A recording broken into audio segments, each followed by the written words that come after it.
सबसे बड़ा सवाल मैं आज बात करूंगी जंग की, दुश्मन के खिलाफ संपूर्ण युद्ध की।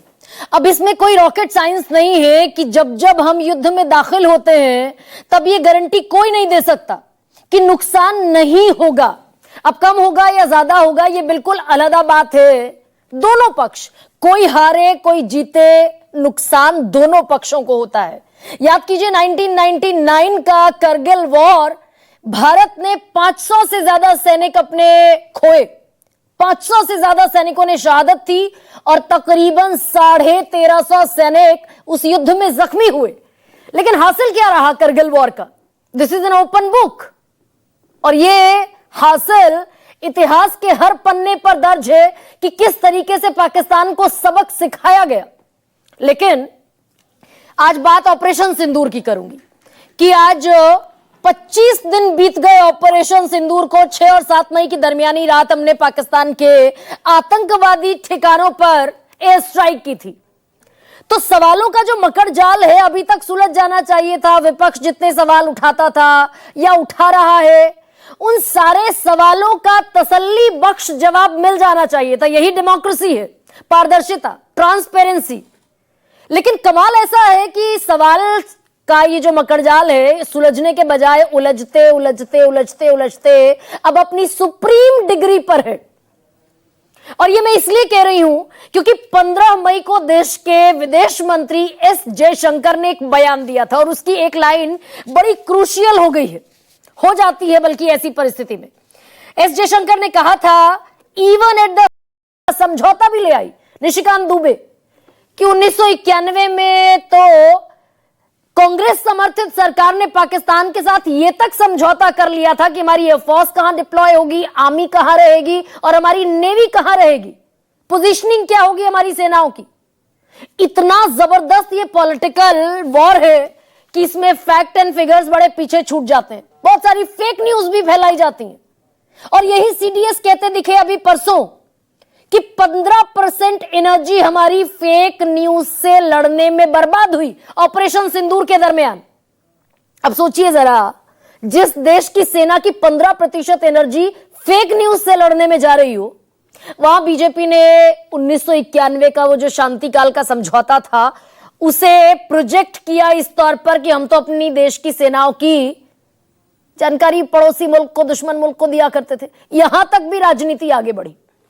लेकिन सवाल फिर जरूरी थे कि क्या वाकई पाकिस्तान के खिलाफ एयर स्ट्राइक में भारत को कुछ नुकसान पहुंचा है? बड़ा लाजमी है, बड़ा स्वाभाविक है। उतने ही श्वेत पत्र पर बता दिया जाता, सर्वदलीय मीटिंग्स हुई, उनमें रख दिए जाते फैक्ट्स। विपक्ष को इतनी हाय तौबा मचाने की जरूरत ही नहीं थी। अब दरअसल ये सवाल जो विपक्ष पूछ रहा था भारत का, यही इस देश के चीफ ऑफ डिफेंस स्टाफ से अनिल चौहान से सिंगापुर में पूछा गया। और सिंगापुर में जो सवाल पूछा गया कि भाई क्या भारतीय जेट विमान, लड़ाकू विमान धराशायी हुए, तो जवाब ये दिया सीडीएस ने, what is important is that not the jet being down but why they were being down, why they were down, what mistakes were made, that is important, numbers are not important। कितने jet गिरे ये important नहीं है, क्यों गिरे, हमने क्या गलतियां की, ये इंपॉर्टेंट हो जाता है। अब इसका मतलब साफ साफ डिनायल तो नहीं है सीडीएस का, चीफ ऑफ डिफेंस स्टाफ का, कि हमारे जेट विमान, हमारे लड़ाकू विमान नहीं गिरे, यानी कुछ नुकसान भारत को हुआ है। और वो पाकिस्तान की संसद में शहबाज शरीफ का जो क्लेम था, दहाड़ते हुए शहबाज शरीफ ने क्लेम किया कि हमने 5 विमान मार गिराए जिनमें 3 रफेल थे। यह शहबाज शरीफ का पाकिस्तान की संसद में दिया गया बयान है, कोरा बयान है। अब इस पर कोई डिनायल ऑफिशियली नहीं आया। और दूसरा बड़ा सवाल यह भी हो जाता है क्या कि जो विदेशी धरती से विदेशी मीडिया के सवाल पर जानकारी देश के 140 करोड़ लोगों को मिलती है या मिल रही है, वो जानकारी देश की संसद में, देश की धरती से, देश की मीडिया के जरिए आनी चाहिए थी क्या?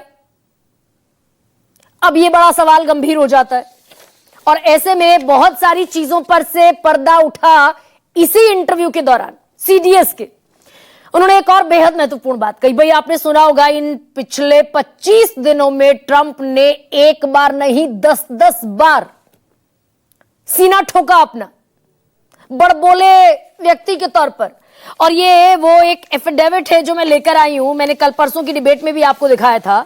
United states court of international trade, 3 जजेस बैठे थे इसमें, और इन्हीं के सामने डिक्लेरेशन दिया गया ट्रंप एडमिनिस्ट्रेशन की तरफ से ऑफिशियल कैपेसिटी में। India and Pakistan, 2 nuclear powers engaged in combat operations just 13 days ago reached a tenuous ceasefire on May 10th, 2025. This ceasefire was only achieved after President Trump interceded and offered both nations trading access with the United States. अदालत में झूठ बोल रहे हैं Trump, या फिर कहीं इस में कुछ पेच है? क्योंकि चीफ ऑफ डिफेंस स्टाफ ने इसी इंटरव्यू में यह कहा, there was no possibility of the nuclear escalation. हूबहू पढ़ देती हूं मैं आपके लिए। Situation never came close to the nuclear escalation. Why should we assume, यह हमें क्यों एज्यूम करना चाहिए, that in the nuclear domain there will be irrationality on someone else's part। मतलब दूसरा पक्ष तर्क संगत हुए बगैर न्यूक्लियर वॉर पर कोई निर्णय लेगा, ऐसा हम क्यों प्रिज्यूम करके बैठे? और ये भी कहते दिखे चीफ ऑफ डिफेंस स्टाफ कि भाई दोनों देशों की तरफ से I found both sides displaying a lot of rationality in their thoughts as well as actions। दोनों तरफ से उनके विचार में भी और उनके एक्शंस में भी रैशनैलिटी दिखी, यानी कि तार्किकता दिखी। तो अगर न्यूक्लियर कॉन्फ्लिक्ट का, न्यूक्लियर हमले का कोई खतरा नहीं था, तो ट्रंप ये अपना सीना ठोकते हुए अमेरिकी अदालत में झूठ बोलते हुए क्यों दिखाई दे रहे हैं? इसका बड़ा माकूल जवाब भारत की तरफ से दिया जाना चाहिए। और सवाल यह भी है कि अगर न्यूक्लियर वॉर का खतरा नहीं था, तो फिर महज 3 दिन में इस सीजफायर की जरूरत क्यों पड़ी, और यह सीजफायर क्यों और किन शर्तों पर किया गया? और इसमें बेहद महत्वपूर्ण हो जाता है हमारे एयरफोर्स चीफ अमरप्रीत सिंह का बयान भी। और यह पहली दफा है जब एयरफोर्स चीफ इस तरह का खुलासा पब्लिक डोमेन में करते दिखे। 2 दिन पहले क्या कहा अमरप्रीत सिंह ने कि ऐसा एक भी प्रोजेक्ट नहीं है जो समय पर पूरा हुआ हो, हम ऐसा वादा क्यों करते हैं जिसे पूरा नहीं किया जा सकता? कई बार कॉन्ट्रैक्ट साइन करते वक्त यह पता होता है कि समय पर पूरा नहीं होगा और हम फिर भी साइन कर देते हैं। पूरा सिस्टम इससे खराब होता है, ऑपरेशनल तैयारी पर असर पड़ता है। 40 जेट मिलने थे, 21 में समझौता हुआ था HAL के साथ, हिंदुस्तान एरोनॉटिक्स लिमिटेड के साथ 48,000 का यह कॉन्ट्रैक्ट साइन हुआ था, 48,000 करोड़ का। मार्च 24 तक डिलीवरी मिलनी थी, अभी तक एक भी विमान नहीं मिल पाया वायुसेना को। तो ये सारे मुद्दे वहां पर एक बिंदु पर मैं लाकर छोड़ देती हूं कि अगर क्रेडिट लेने की होड़ है, भाई विपक्ष भी कह देगा हमने 6 सर्जिकल स्ट्राइक की, क्योंकि सर्जिकल स्ट्राइक पर पॉलिटिकल बूस्ट मिलता है।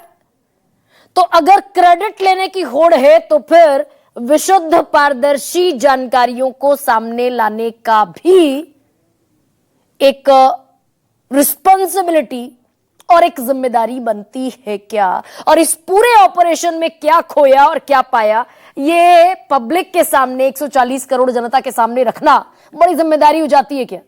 अटल बिहारी वाजपेयी ने रख दी थी करगिल रिव्यू कमेटी, 5 महीने के भीतर भीतर संसद के पटल पर, राज्यसभा लोकसभा दोनों पटलों पर रख दी गई थी। 3 दिन बाद कमेटी गठित कर दी गई थी ऑपरेशन विजय के। तो सवाल पूछना देशद्रोह राष्ट्रद्रोह है या फिर लोकतंत्र के लिए जरूरी है? मैं इसी पर आज बात करूंगी, कुछ बयानों के साथ शुरुआत कर रही हूं। I think what is important is that not the jet being down, but why they were being down. Part is that we are able to understand the tactical mistake which we made, remedy it, rectify it, and then implement it again after 2 days, and flew all our jets, again targeting at long range, which I said. तो सेना का, अपने सेना का मनोबल बढ़ाने के लिए और विपक्ष की सेना का मनोबल गिराने के लिए युधिष्ठिर ने भी कहा था अश्वत्थामा नरो वकुंजरो। हमारे तो सीडीएस ने आज साफ साफ पाकिस्तान के दावे को उन्होंने कहा जेट्स गिरे ये इंपॉर्टेंट नहीं है, क्यों गिरे ये इंपॉर्टेंट है। It's called from surprise to reckoning. This was an analysis of what caused the Kargil war, what lessons for India. See, we have to look to the future. What are the lessons we learn? That's what General Chauhan has said in Singapore. That's what should be debated in Parliament. Because there are military issues which only the military can discuss. But there are politics. It's called from surprise. कल chief of defence Anil Chauhan ने कहा ना हमारे कितने jet गिरे हैं, उस बारे में आप क्यों नहीं चर्चा करते? उसके लिए कौन जिम्मेदार है? तो ऐसे में आज का सबसे बड़ा सवाल आपके सामने रखते हैं, कितने और कैसे गिरे जेट, इस पर सियासत क्यों सेट? और दूसरा सबसे बड़ा सवाल यह कि ऑपरेशन सिंदूर कामयाब, नुकसान भी तो बताना होगा जनाब।